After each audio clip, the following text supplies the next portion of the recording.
navbatdagi leksiya berguvchi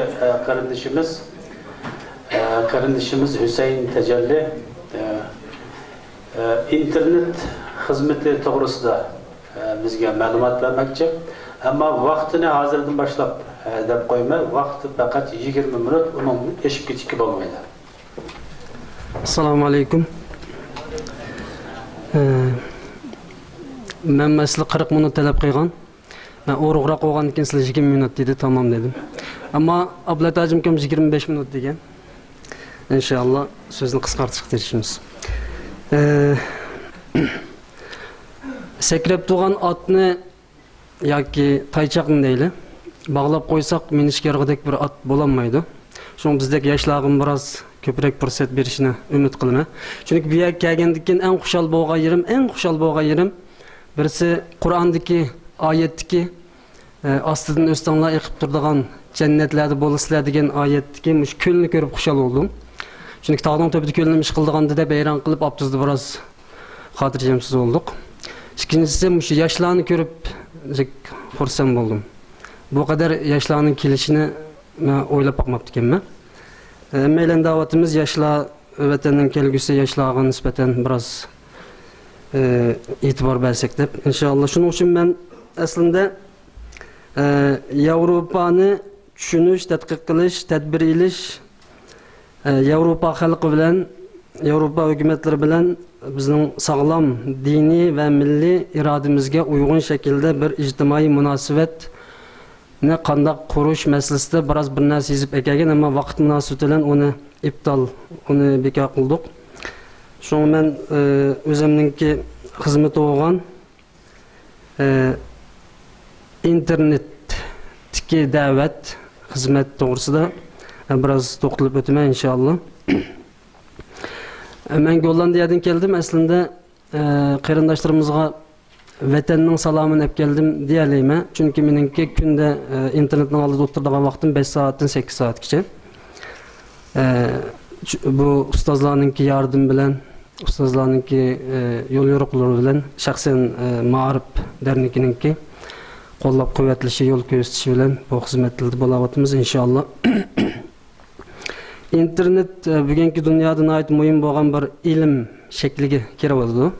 Shuning uchun olimlar internet to'g'risidagi diniy hukmni ba'zi olimlarimiz farzlar, ya'ni internet emas, kompyuter o'rganish to'g'risidagi farz ayin darsi ko'targan olimlarimiz bo'ldi.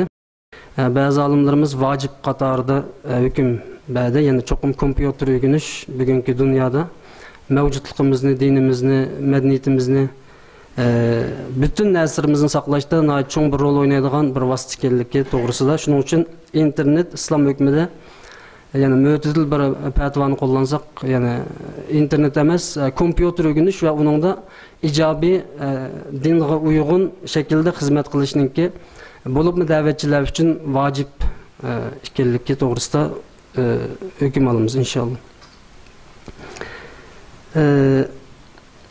İnternet orqali bugun vatan bilan asosliq shu internet sababi bilan ko'rishib yoki darslarimiz bo'layotdi. Bugun Abulqasim hojimkam shu to'g'risida vatandagi fikr iqimlar, mazhablar yoki partiyalar, tashkilotlar degandek yangi qurilayotgan yoki qurilmish bo'layotgan masalalarda to'xtalib o'tdi. Men buni oyig'ini yoki qo'shimcha qilib, chunki bu bizning xizmatimizda asosliq holatni egallaydi. Vatanda hozirgi tashviqotlar internet orqali bo'layotdi. Bo'libmi diniy masalalarda tashviqot ma'lum masjidlarga bilan bog'lanib qolganligi uchun boshqa tashviqot o'rinlari yerim gizli, ya'ni maxfiy shakldagi o'qitishlar asosiyatini yo'qitildi hozir. Shunga internet asosiy muhim o'rin bo'lganligi uchun chet eldan vatanga har xil fikrlar internet orqali kiryapti. Masalan, mujohid qarindoshlarimizning fikrlari, buningda mayli O'zbekiston islom harakati bo'lsin, ularning ba'zan turbatlari vatanda ichiladi. Buni Xitoy beshboshdan ichib beryapti, beshboshdan taqovudi degandek. Buningda har xil masalalar bor. Uningdan keyin Abulqasim hojimkam deb o'tib ketgandek Hizbut Tahrir, Bay'at tashkiloti va yoki nurchilar hozir taraqqiy qilayotgan va yoki bo'lmasa uşaq meydonga chiqqan namozni uyg'urcha o'qiydigan masalan degandek har xil fikrlar nihoyatda kuchli taqilib shuning uchun meningki temani o'zgartirishimdagi sabab bu vatanimizda o'tirg'i chiqqan bu narsani yana shu internet vositamiz orqali ustozlarimizningki buningda ustozlarimiz allaburun inshaalloh qaro ilib yoki bu to'g'risida burungi suhbatlarda Yevropaga chiqqan vaqtlarida bizga jiq ko'rsatmabadi. İnternetin taqim foydalanish orqali vatandagi xalqimizning diniy yo'nalishini belgilash masalasida. Chunki xalq boshsiz qoldi. Boshsiz qoldi, ya'ni masjiddagi imomlarimiz va yoki imomlarimizningki da'vat ishlarida chekinishi va yoki jamiyatdagi da'vatchi qarindoshlarimizning turmuloq ilinishi, o'ltirilishi, yo'qotilishi bilan jamiyatda bir qism ilmsiz yoshlar va yoki ma'lum shu kuchlarning o'tirg'i chiqargan insonlari jamiyatda har xil tashviqotlarni ilib beryapti. Bugungi kunda mushu minutda hozir telefonimizni olsak darslar, har xil fikrlar internetda bo'lyapti hozirning o'zida. Shuning uchun shu internet masalasida ustozlarningki buningda texnik ching tutib bu masalada bir xizmat gruppasi tashkillashini umid qilaman. Endi ikkinchi masala men bir yosh diniy talib bo'lish sifatim bilan chet eldagi diniy o'quvchilarningki bugungi kunda iddiya xizmatining, ya'ni tavhid xizmatining nihoyat sus bo'layotganligini ko'ryapmiz. Mayli Misrda bo'lsin, mayli Saudiya Arabistonda bo'lsin, tavhid Allohdan boshqaga bosh egmaslik masalasida taliblarimizda nihoyat og'ir darajada uyqu va Xitoyga qarshi turish iddiyasida bir oz susluq va mening bilishim, bu mening shaxsiy fikrim, boshqalar qanday o'ylaydi bilmayman. Buningga e'tibor berishini, ya'ni chet elda o'qiyotgan talib qarindoshlarimizninki biroz jonliq shaklda Xitoyga qarshi turish, ya'ni zolimlarga qarshi turish siyosiy ideyalarni biroz darsliklarimizga kirgizilishini, vatanga qaytadigan qarindoshlarga ayrim shaklda dars, vatanga qaytmaydigan qarindoshlarimizni ayrim shaklda tarbiya ilib bormasak nurg'un qarindoshlarimizni yo'qotib qo'yapmiz.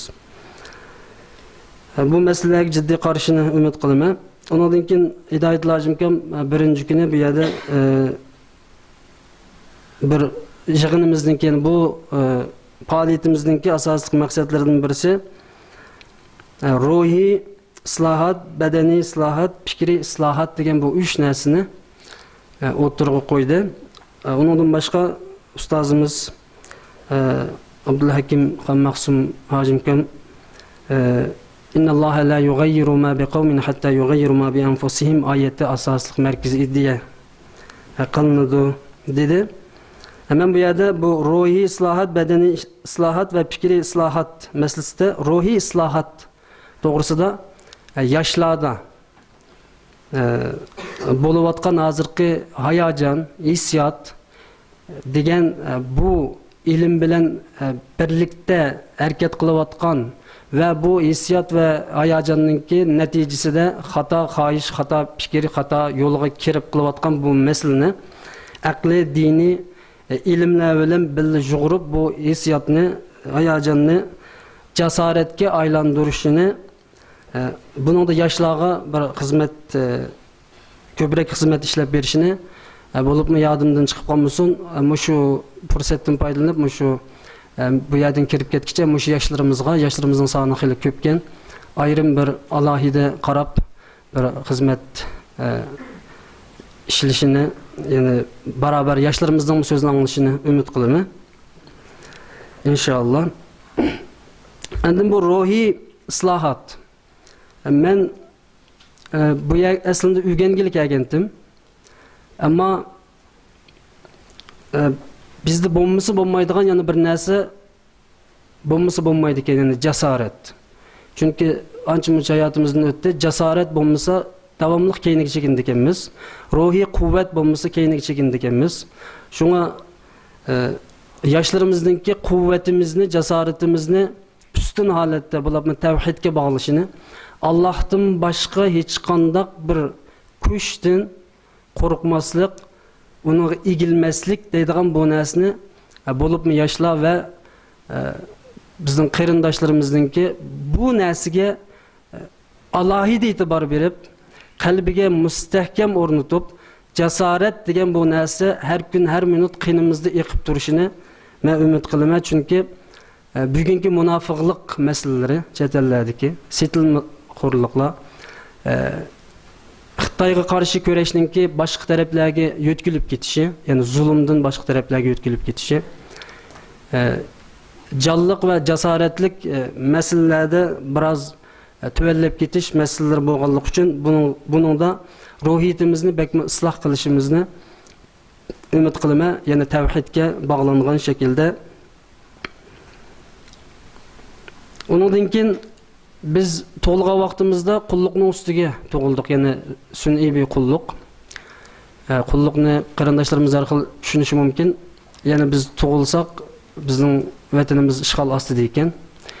Cho'ng maktabda kommunistning madaniy maktablari bir qo'rqinch, bizga bir qo'rqinchni o'rgatgan bizning ota-onalarimiz. Qo'rqinch, davomli qo'rqinch, qo'rqitish.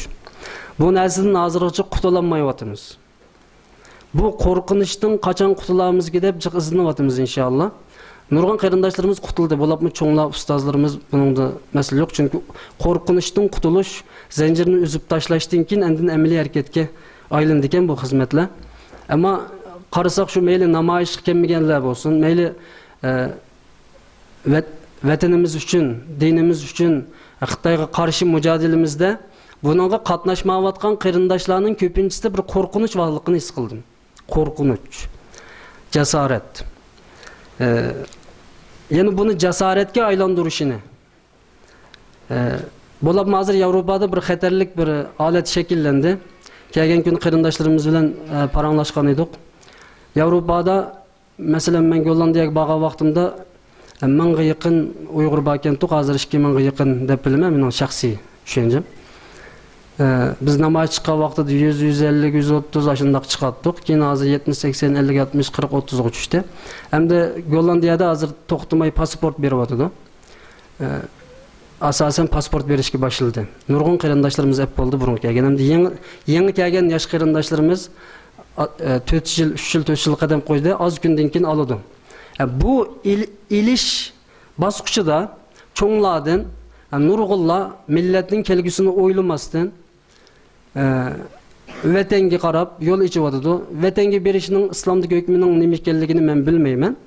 Ammo ustozlar bunga hukm chiqarishi lozim inshaalloh. Yana bu vatanga berish oddiy bir masala emas ekan. Bu nurg'un yoshlarni keyindan agashtirib mangdi ekan. Men bu yangi menishdan burun bir qarindoshimizlar chiqib qoldim 22 yoshda. Pasportni bo'ldim, vizaga bordim. Aldım vatanga berib kelay deyman. Hech nima qilmaydi ekan degandek bir gaplarni qildi. Hech nima qilmasligi mumkin, ammo bizning nurg'un qarindoshlarimizni tatib ekitishi mumkin bo'lar. Shuning uchun buning diniy jihatdagi hukmini aniq ayirishimizni mubah bo'lsa mubah shaklda, cheklan la yajuz bo'lsa la yajuz shaklda buni o'tirib qo'ymasak, aytog'in Yevropada qarindoshlarim shaxsan Gollandiyada dey bizning bu mujodilimizga aralashadigan odamlarning soni 10-15 qilishi mumkin. Chunki bu bugungi amaliyotdan ko'rinyapti. Buning oldini olishimiz kerak bo'ldi. Buning mas'uliyati shu yanalam shu jabokash ustozlarda bo'ladi. Alloh rozi bo'lsin ustozlarimizdan. Hechim bo'ldi.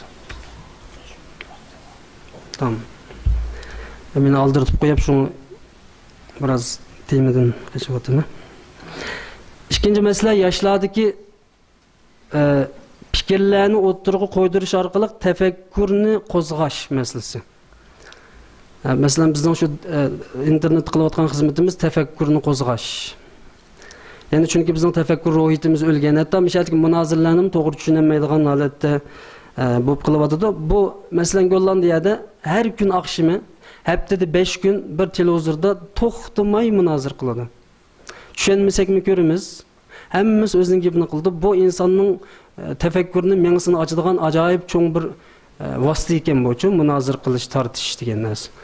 Shuning uchun bizda bo'libmi yoshlarda yoshlarning fikrini o'tirib qo'yishini qo'llash, xato bo'lsin, to'g'ri bo'lsin. O'tganda bir qarindishimiz orqada bizning vatanimizda men Qashqardan, Xotandan deyishga men toza ideyamda o'tmaydi dedi. Mayli xato bo'lsin, to'g'ri bo'lsin, men xo'sh bo'ldim, chunki bizda mustaqil fikr qiladigan yoshlar yetilish lozim bo'ldi. Xato qildik ekanmiz. Belki men talışıp vaqt aldım. Bu mening xatoligim bo'lishi mumkin, ammo xato bo'lsin chiqay dedim. Atogin sizlar bilib ketsanglar keyningizda adam bo'lmay qolmasin. Xato bo'lsin chiqay, xato bo'lsin shu gapni qilib boqay. Bir kun to'g'risini qildik ekanmiz. Chunki necha yillardan beri nurg'un xato so'zlarni qildik. Ammo faqatli chiqmasak biroz monopol g'ochib qoladi ekan sahnalar. Yo'limiz echilmay qolmasin deb, shuning uchun men Abdulla Tajim akamdan jiddiy talab qilib bu vaqtni oldim. Tefekkür meselesinde yaşlarımızga yana ayrım ustozlarımızningki bir so'rin hazırlab bir qancha soatlik, belki o'rinlashtirganda ama inşallah Allah razı olsun. Bu meseleni ciddi yaşlarımızını, men bir yaş buluşum bilan ciddi qarashini umid qilaman. Mening aslında bugun bu yerda bu tema deydigan asosiy narsam menga ta'sir qilgan bir narsa bor endi. Bu mesela men 34 yoshga kiribdim, 33 yoshga kelguncha bir narsa bor ekan to'q menda, zanjir. Hamma yerimni o'rab olibdi ekan to'q. Fikrimni ochiq bayon qila olmaydi ekan men to'q. Bir narsadan qo'rqaman, masalan, o'zimni misol olsam. Yaqindan beri bu tavhid ilmiga ustozlarning yardım bilan tavhid ilmiga kirish bilan tavhidninki insonni butunlay erkinlikka chiqaradiganligi, insondagi butun uni qorshab turgan zanjirlarni uzib tashlaydiganligi, insonni o qadar erkinlikka chiqaradi ekan bu tavhid, la ilaha illalloh so'zi. O kadar farah edidiken, ko'nglini o kadar hoş qiladigan, insonning qalbini ochadigan, insonning ruhiy quvvatini o kadar kuchlantiradigan tavhid.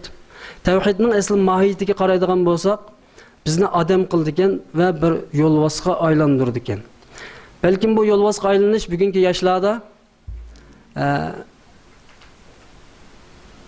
hayajon bilan aralashib kelishi mumkin. Voy biz undaq qilamiz. Bu vatanda bek ig'ir.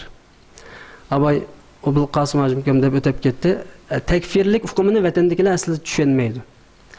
Chunki takfirchilarningki rasmiy materiali bo'yicha vatanga kirmaklik, faqatlam ba'zan qo'llar orqali jamiyatda yiqib yurib, nəhayət az bir qism yoshlarni buningga so'rab keraklik.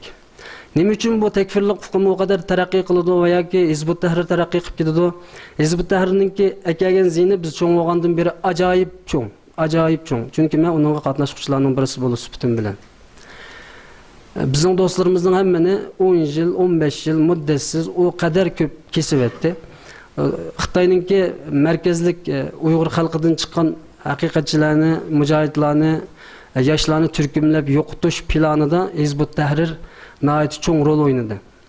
Hizbut Tahrir 97-ci il Ürümçidə bir tərəqqi qıldırildi. 98-ci il Aqsuğa kelgan bo'lsa, 2000-ci il Qashqarda nəhayət çoğ bir tərəqqi qıldırildi. Bir keçinin içində 5000 kişini, 5000 yosh balani tutub ketdi.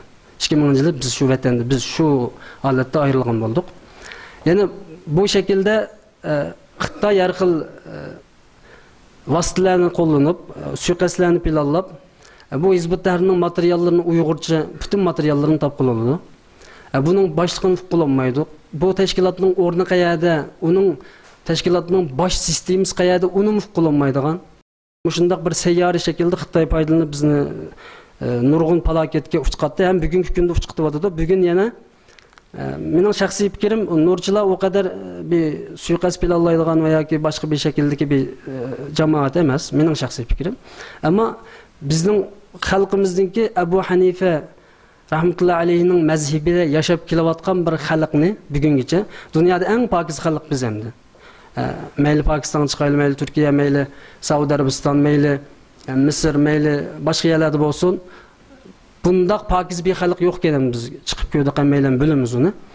Ebu Hanife'nin mezhebidilan bo'lgan bir mezhepte, bir ideyada, bir fikirde qaptık biz. Dünyada nəhayət pakiz qaptık. Bugünkü gündə bu fikirler qaytadan Xitay tərəfindən olsun yoki başqa tərəflərdən olsun bazağa taşlanıb bunu Xitay belki yol qoyayotgan bo'lishi mumkin. Bunun belki çoğ ziyni bo'lmasligi mumkin milletga hozirgi şekilde. Çünkü Kenyan tuzilishimiz mumkin ama yani milletni bölüş meselesiga yol içişi mümkün.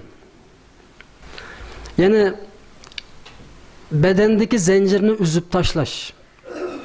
Tevhidni qaytadan bir kolumuzga ilib. Çünkü bizning mücadelemizni to'xtatayotgan narsa mush ekan, chekindirayotgan narsa mush ekan, namoyish qilmayotgan narsa mush ekan. Bizning nurg'un ishlarimizni, saplarimizdagi odamlarningki kemchil bo'lishi, doktorlarimizning kemchil bo'lishi, mush masalalarda biz bir zincirning ichida bo'lganligimiz uchun kichikimizdan o'rgangan, ya'ni tug'ilishimizdan biz zincirning ichida. Bunu qilsang bo'lmaydi, buni qilsang tutib oladi, solaydi degan narsalar bilan kelib bu tevhidning birdan bir nimasi insonlarni o zincirdan qutuldirib Allah'ın himayesiga, Allah'ın qo'g'dishiga, Allah'ın hakimiyet ostiga yig'ish merkezi ideyasi bor ekan.